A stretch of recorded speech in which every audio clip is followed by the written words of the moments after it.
Būkit labai atsargus, ko klausot. Gyvatė tai visada buvo simbolis šėtono. Vanduo irgi. Kubas, kuriame čia šokama, irgi. Perplaukti, va, velnias įeina. Čia grinai, čia tyras satanizmas. Va, jin bučiuojasi su velniu. Ir tada jie čia tame kube uždaro. Suka jai galvą, suka jos pratelį. Pasakas seka užburtas. Visą tai tikrai galvoja. Dėl ko? Paklauskit, dėl ko? Gintarai, geltona spalva. Geltona spalva visada buvo asocijuojama su Luciferiu arba su valstybe.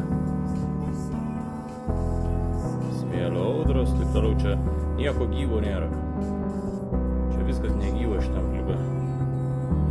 Jeigu to klausot, būkit labai atidus, ko klausot, va ir vėl kubas, vėl šviesa kažkokia, tai Luciferio. Nežinau, daros kiek baisu. Būkit sąmoningi, ką jūs kišat savo galvą. Mėlyna tai negyva, komercija. Va prisiaukino jau vieną. Ar visą tai tikra? Ir apkabink mane ten ir taip toliau, ir aš noriu pas tave, tai pas ką? Pas ką? Jūs paklauskit savęs tokio klausimo, pas kągi? Jūra, taigi čia visi šitie simboliai, mėnulį dar čia mini, visi šitie simboliai yra tiesiog, mėnulis tai visada buvo simbolis nuodėmės. Oi, čia tiesiog siaubas, čia burtai kažkokie.